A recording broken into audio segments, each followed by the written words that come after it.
গাজরের হালুয়া হবে। এই যে গাজর, এই যে আমার মেয়ে ঘষছে গাজর। আজকে তোমাদেরকে দেখাবো গাজরের হালুয়া করে।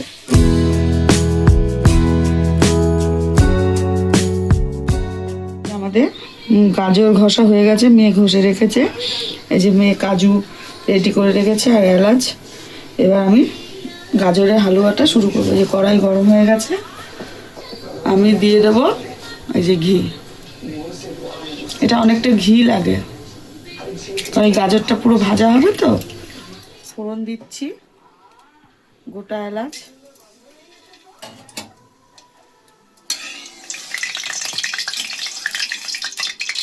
লাল হয়ে গেছে। এবার দিয়ে দিচ্ছি কাজু ভাঙা। হালকা একটু ব্রাউন হলে দিয়ে দেবো এই গার্নিশ করা গাজর। কাজুটা অতিরিক্ত ভাজবো না, টেস্টটা নষ্ট হয়ে যায় কাজু।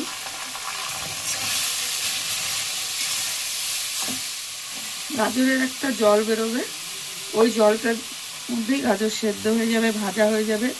একটু ধরে ধরে ভাজতে হবে, কারণ আমার পরিমাণটা অনেকটা। আমি অনেকটা পরিমাণে করব, তো আমি এই জলটা রেখে দিয়েছি গাজরে সেদ্ধ, যাতে গাজরটা সুন্দর সেদ্ধ হয়ে যায়। বেশ আমার এটাকে লাল লাল করে ভাজবো।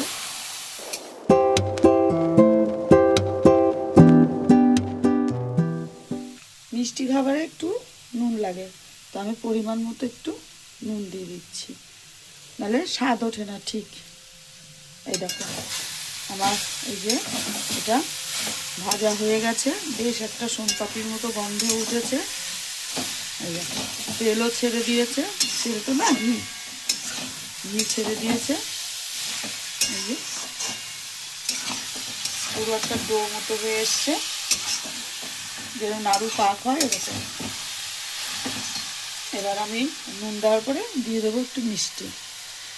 এই যে এটা মিষ্টি লাগে প্রচুর,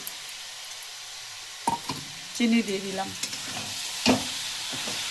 এবার একটু হালকা কষিয়ে, চিনি আর নুনে একটু কষিয়ে নেব। নুন চিনি দিয়ে ভাজা মতো হয়ে গেছে। এবার দিয়ে দেবো মিল্ক মেড, এই যে দুধ দিয়ে এটাকে ভালো করে আমি কষাবো। একটু হালকা ধুয়ে জল দেবো।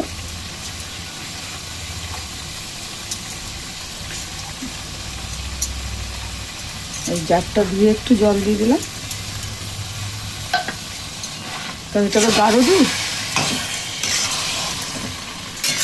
একটু ধুয়ে হালকা জল দিয়ে দিলাম। এটাই এবার কষিয়ে কষিয়ে একটা স্বাদের মিষ্টি মতো করে ফেলবো।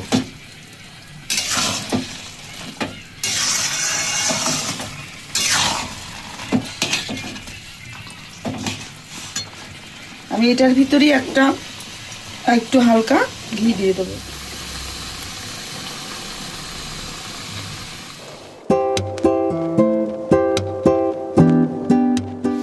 আমার গাজরের হালুয়া রেডি। এই দেখো তেলও ছেড়ে গেছে, আর একটা ডো মতনও হয়ে গেছে, বেশ একটা সুন্দর কালারও এসে গেছে। এই যে আমার গাজরের হালুয়া রেডি। এই শীতের রেসিপিটা বানিয়ে খেয়েও তোমরা, আশা করছি ভালো লাগবে।